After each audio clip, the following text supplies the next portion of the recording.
Miss Gwendolyn Reese. Namaste. And so many people can translate that word, but another form of greeting for me is sawubona. Who knows, other than Marcus, who knows and can translate sawubona? It's an African term that says, I see you.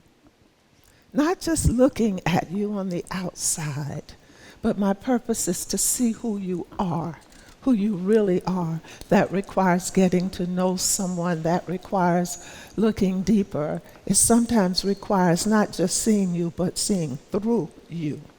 So sawubona.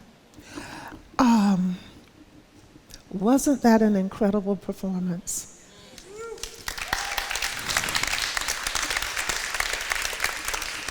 Bob Devin Jones is a dear, dear, dear, dear friend, and if I keep adding dear for all the years we've known each other, that's all you would hear from me this morning. And so Bob, where's Jamie? That's my hello to Bob. And we just laughed about that. I'm always asking about him because I love him. I think he's incredible. In the performances this morning, so many things were said that resonated with me and connects with what I want to say. So some of the terms they are, and bring back my body to me, I could just stand here and listen to you sing that forever. I'm going to look at some notes just for a minute. James Baldwin, because I don't want to misquote him. James Baldwin said, you have to decide who you are and force the world to deal with you, not its idea of you. You have to decide who you are and force the world to deal with you, not their idea of you. People will try to define you and confine you to their definition of you. We cannot let that happen. And as Black people, our struggle all of our lives has been to decide who we are and force the world, and we're still trying to do this, to understand who we are, accept who we are, value who we are, and respect who we are. The title is Layers, and I wasn't sure what I wanted to do with that, and I'm still not sure. So you're getting a really spontaneous, this is an improvisation, okay? But I want to, in light of that Baldwin quote, I want to introduce myself to you, not based on what I do, but who I am. I am a woman of African American descent, born and raised in a country that has never valued me as a full human being, and who to this day does not treat me equally in this country. I am a descendant of the Brass Ankles people of the Cherokee Nation, and I am a descendant of formerly enslaved people. You did not hear me say slaves, because my people were not slaves. Slave says who you are. Enslaved says what was done to you. We were enslaved. I am the daughter of Betty Brothers Reese. I am the granddaughter of Rosalie Sweat Brothers and Jessie Cole Williams. I am the great-granddaughter of Rosalie Sweat and Mary Raper Cole. I am who I am because of those who went before me, those who opened the way for me, those who shed the light on me, those who told me who I am and that I am of value regardless of how the rest of the world sees me. I am a historian, it's my passion. I don't get paid for it. Well, in some ways I do. I'm also the griot in residence at the Foundation for a Healthy St. Pete. So that comes with some compensation. But the history that I love is a passion. It's not a hobby, it's a passion. Why? because our stories are important. They're beautiful, they're messy, they're complicated, but they must be told, and they have not been told. And in today's world, in today's country, in this state of Florida, there's concerted efforts for that story not to be told. So how do we resist that? By telling it every chance we get. How do we resist that? If it can't be taught in the classroom, then we tell it and teach it in the street, in the churches, anywhere we can, to all children, not just black children, all children. Because no one, including you and me, well, not me, but you, you were not taught the history, the full history of this country, any part of it. You were taught the narrative that this country wanted to present as to who it is. But you were not told the truth in many instances. So no one really knows the full history of this country. So as a historian, my layers are going to be past, present, and future. What else can I do? So following Marcus's, and Marcus is like one of my adopted sons. I knew his mama and his grandmama and his great-grandmama because that's just who we are and what we do. Following what Marcus and Josh will always do at the foundation, if we're talking history, first I'm going to honor the land upon which you stand, sit, live, work, play, and die. Hundreds of years, thousands of years before any of us, the Tocobaga Indians were the original inhabitants of the Pinellas Peninsula. Layers. So let's come up to 1868, when the first African American settler set foot on the Pinellas Peninsula, and his name was John Donaldson. And his wife, Anna Germain, came here. He was a formerly enslaved person. He made a life for himself and his rather large family. And guess what? He was accepted. He was respected. His children went to school with white children. He was the only black family here. He's a pioneer, and most of you have never heard his name. Why do I say he's a pioneer? Because he was one of a group of people who petitioned the state of Florida for St. Petersburg to leave Hillsborough County. Did you know we were once a part of Hillsborough County? I doubt it. He was a part, this formerly enslaved person, who it is said was illiterate and could not read and write, but he made his mark on this petition. He died before we were able to secede from Hillsborough County, but think about that. That's how far back he goes in the history of our community, and most of us know nothing about him.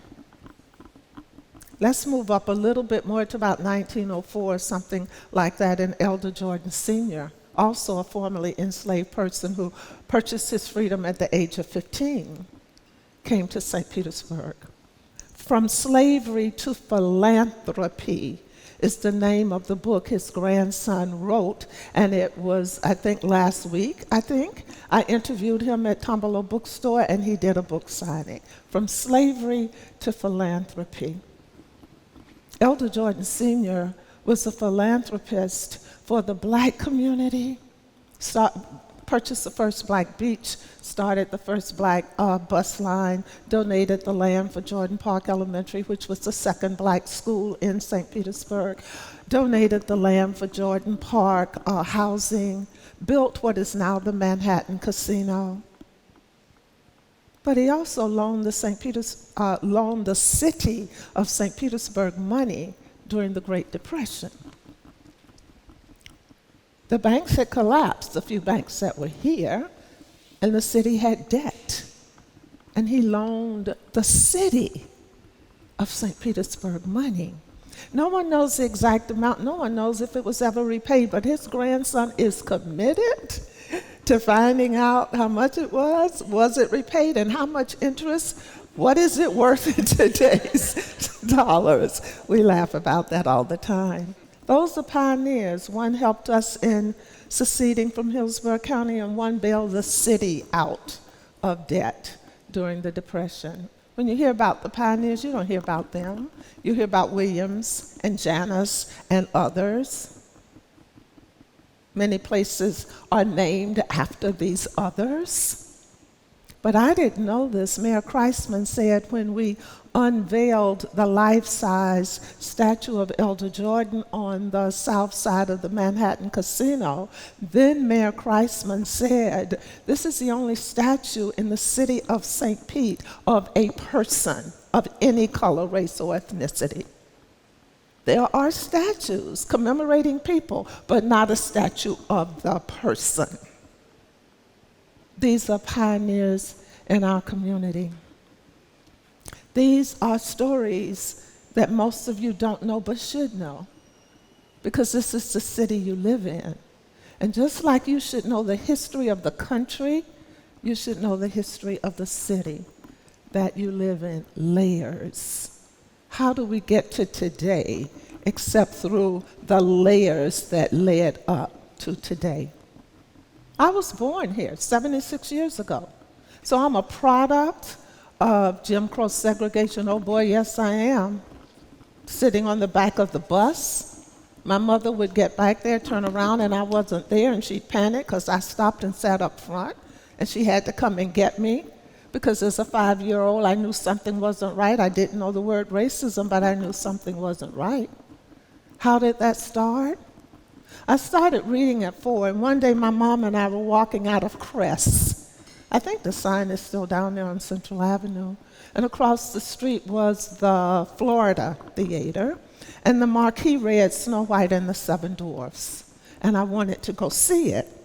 And my mom, this is a spongy surface, and my mom said, we can't. You can't, we can't. And I said, why not? And she either said Negroes or colored, I'm not sure which, because they were both acceptable in 1955. Negroes, coloreds can't go there. I'm 5 years old, but why? And so for every reason she stated, none of which were rational or acceptable, even to a 5-year-old, I would say, but why? Until she had no answer, no more. She couldn't answer me anymore.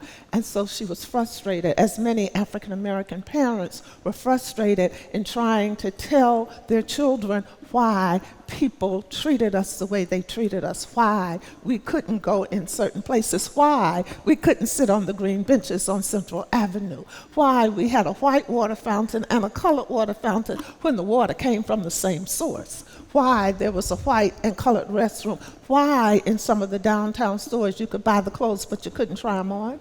You could buy the shoes but you couldn't try them on, and you doggone sure couldn't take them back if they didn't fit. So we had a community of people, seamstresses and tailors, who altered our clothes because we could not take them back. And as children, curious children, you're always asking why. And as a parent, you want to instill pride in your child, but you also know you had to tell them the truth because their lives depended on them knowing the truth. So let's move on up. I lived through the civil rights movement. I was as active as a black child in St. Petersburg could be, and I wasn't too active because we didn't have too many demonstrations and things. But when I had the opportunity, I was there for the desegregation of the State Theater.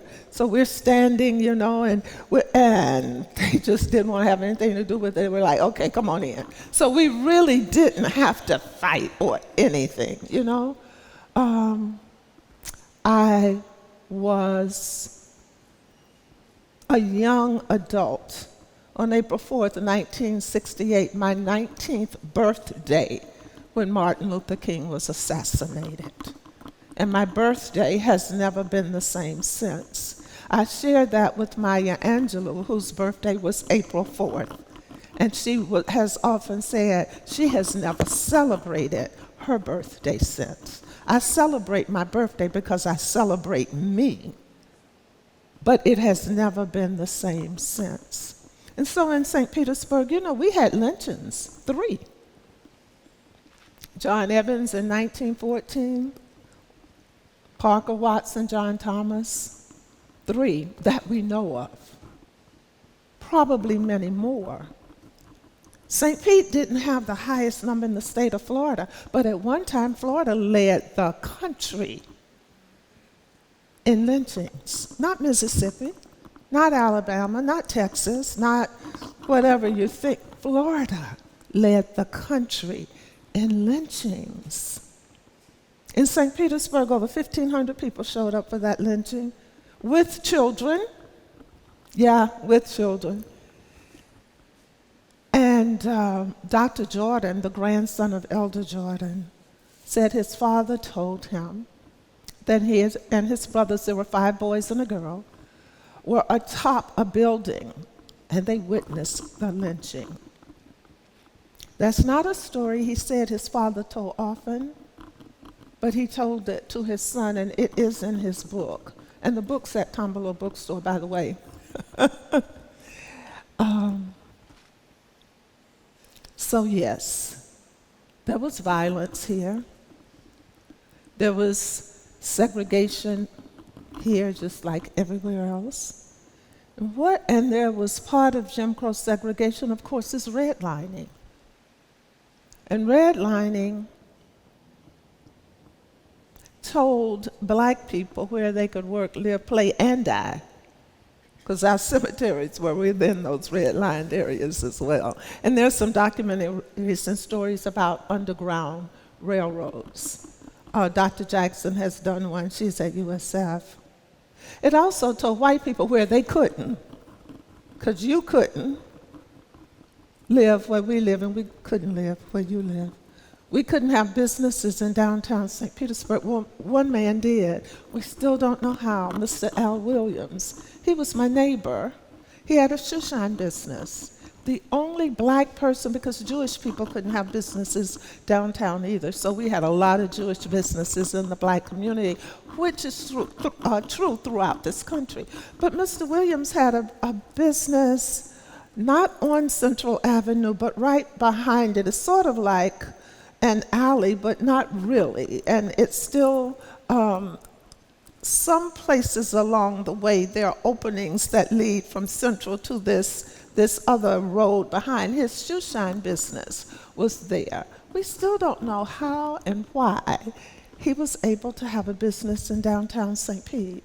All other businesses were in the black communities: Methodist Town, the gas plant neighborhood, and 22nd Street. I think it was Dr. Charles Dew in the film Raised who said that redlining did a couple of things. One, it allowed black entrepreneurs to have businesses. And because we were not treated the same downtown, we patronized those businesses. So entrepreneurship was very big in the black community during those days. In the gas plant neighborhood, and I'm a child of the gas plant neighborhood, 1305 Fifth Avenue South, what was called Sugar Hill. In the gas plant neighborhood, there were about 30 businesses, 9 churches, over 800 residents were displaced. And I'm not going to tell you about life in the gas plant neighborhood because you need to see the film. And you need to hear the stories of the people who lived there. Not the stories that you've heard, not the way we were depicted in the newspaper at the time as a blighted slum. You need to hear the description of the people who lived there, the joy, the security. We are who we are because we were raised in the gas plant neighborhood. Redlining caused African American communities to pilot what is called mixed income neighborhoods. We piloted that, y'all, okay? Because redlining said, I don't care how much money you have, you're all gonna live in this area. So we had 2-story mansions next to bungalows, next to apartment buildings across the street from areas that white slum landlords owned. That was the blighted slum. But that's not what the entire community was. We were a thriving community. We were a beautiful community. We were a safe community. As Jet Jackson said in the film, we didn't lock our doors. We knew everyone. No one went hungry. And so we come to the part of our history like black communities all across the country. It's usually an interstate or sports complex that displaces us. And in St. Pete, it was both. It was the interstate. I-175 was first. Also destroyed 22nd Street and the Deuces, which at one time had over 111 businesses in a 10-block radius. And then comes the stadium. And so that's a layer in our history that is repeated across the country. But in our community, we were told that our land was going to be taken for economic opportunity, better employment, and better housing. And so we reluctantly voted for it. Wasn't easy. It was a lot of discussion and argument and dissension and opposition, but eventually we voted for what we thought would make life a little bit better for us. And then a few years later, they say the promise was broken. I say the lie was revealed. I'll repeat that. You hear the promise is broken. You hear from me, the lie was revealed. Because St. Pete had always been obsessed with baseball since the 20s. Oh, baseball, baseball, baseball. And I do believe, as you will probably agree, that it's easier to take someone's land for affordable housing and economic opportunity than it is to say, I'm going to put a baseball stadium there. Took 13 years to get a baseball team. I say karma, okay? And so now, a few years ago, under Mayor Kreisman, there was this desire to do something with this 85, 86 acres of land, and you keep hearing, and to fulfill the promise. To fulfill the promise. So now we've gone from past to present, and we're going to venture in the future because my time will be up pretty soon. How much time do I have? Okay, they don't have any questions. Okay. And so now we're not quite at the present. We're about 5 years back, maybe something like that. And Mayor Kreisman wants to do something with this 86 acres, most of it asphalt paving. And so he puts out a proposal. I happen to be involved by reading the 7 proposals that were submitted. Oh my goodness. And then choosing one. And then Mayor Welch was elected, and he chose not to go along with that, but to reissue an RFP because he saw some things that he wanted included in that RFP. Very good move. And I was a part of that because I'm a part of the Hines Ray's redevelopment team.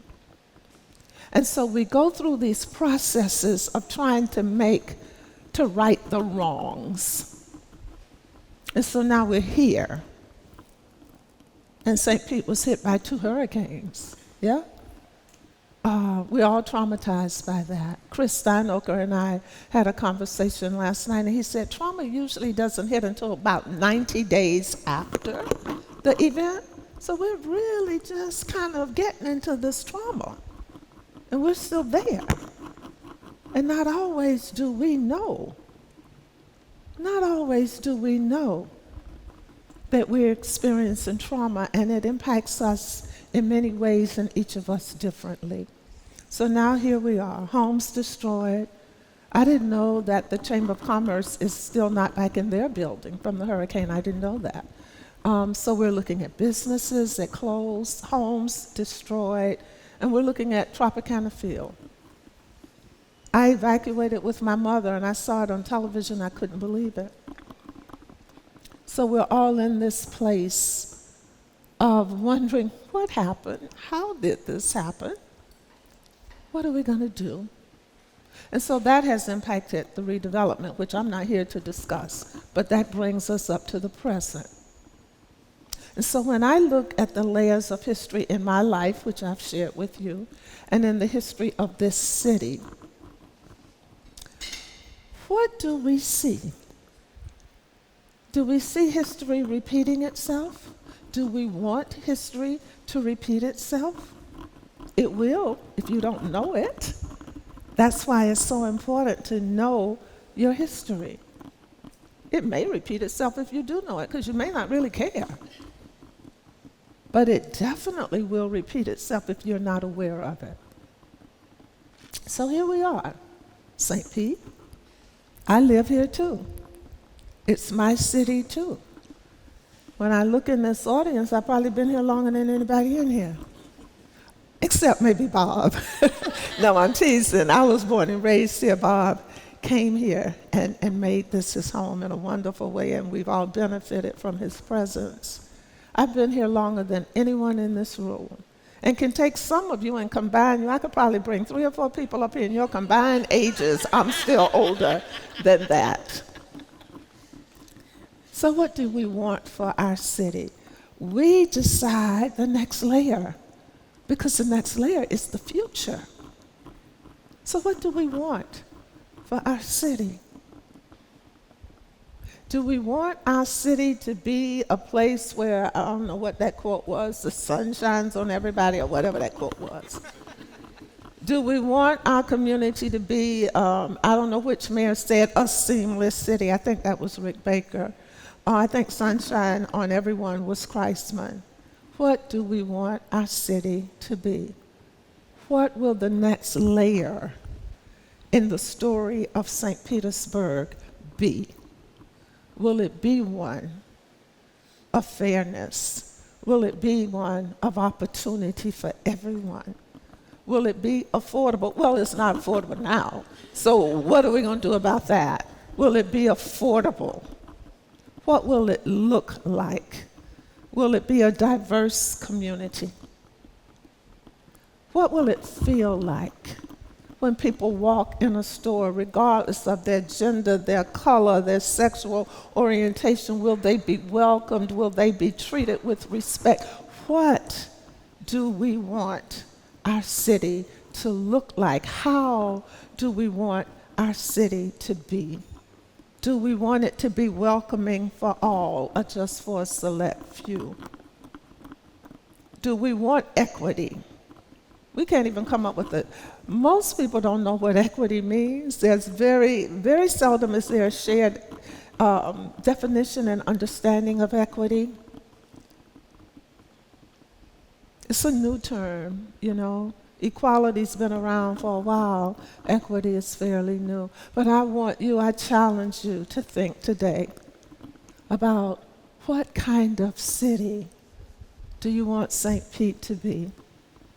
You've learned a little bit more about the past than you knew before.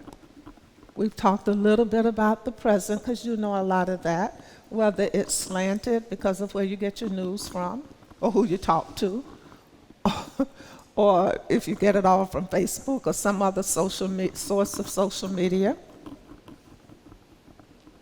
But you do have some view of the present. So now let's look at the future. It's something we should plan together. It's something we should decide together. It's something we should make happen together, because only we can do that. Thank you so much.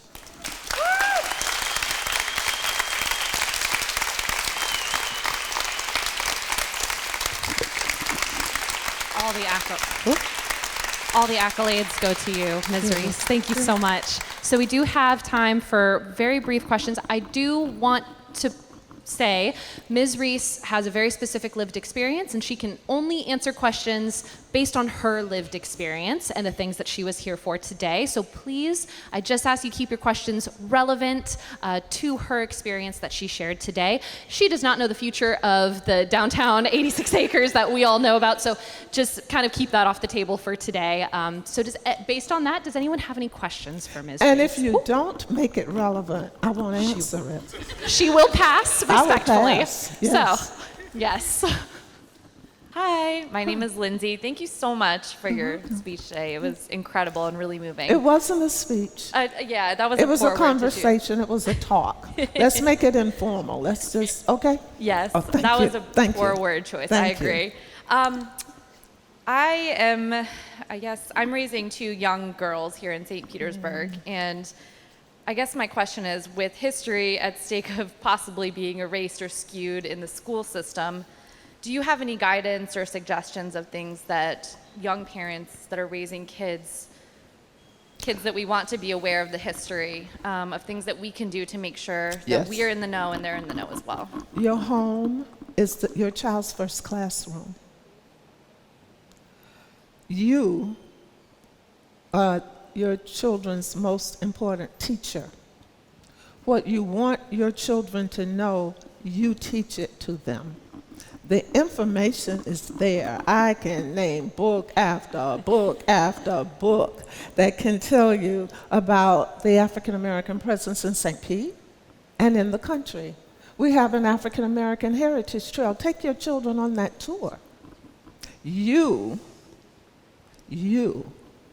decide and determine what your children are taught. It's in your hands. Back in the day, when Carter G. Woodson first established Black History Day, week, and now month, he wrote a curriculum. That curriculum was taught in churches and lodge halls and other places. We don't have to only have our children learn the history in a classroom, okay? So I give that to you. That's an important role. And based on how you look and what you said, you're going to do it. I have no doubt. Yes. Hi. Hi. I'm Laura, and I'm. You follow me around, I think, because I've seen you Yes. before. Your tour in the Deuces was just. Okay. My boyfriend and I still talk about it years later. It's great. You concluded by charging us, with the future and staying active and engaged. And I'm wondering, I think you've got a lot of people here wanting to do that. How do we stay informed to know where to be, to put our voices out there? I used to go to some of the meetings when they were having the planning, when Kreisman was mayor, around the stadium and the visioning. What other opportunities are there? Are there subcommittees of the St. Pete City Council that discuss this sometimes that we should keep on our radar? How do we tap in? We have to do it. We cannot depend on city government. We should not say it's all the Ray's responsibility. No, this is our community. This is our city. So many people have been asking me, what can we do? We want to do something. Our voices need to be heard, and they're not being heard. I don't have the answer. There'll be a meeting Wednesday with me and the descendants of the gas plant neighborhood. The Chamber of Commerce is having their board meeting on Wednesday. They're going to be talking about it. I can't tell you what to do and how to do it, but I can tell you there are things in the works that will allow the citizens to have a voice, whatever it is, whether it's in opposition or in support. That's not it. We're not. But at this point, no one is hearing our voices.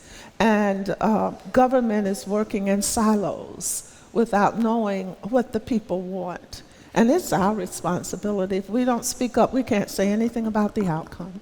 And even if we speak up, we can't control the outcome, but at least we can say we did something. So I don't know how to tell you how we're going to get the word out about ideas and bringing people together to plan and think about, brainstorm about what we can do.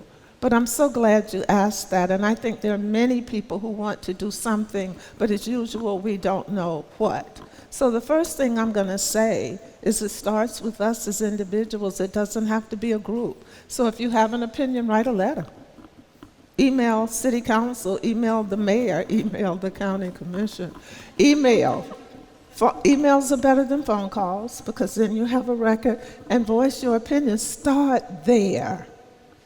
Each person doing something, and then we'll find a way to come together in larger numbers and do even more. But thank you for saying that you want to do something, because we have to do something. This is our city. That's it. That is, thank you.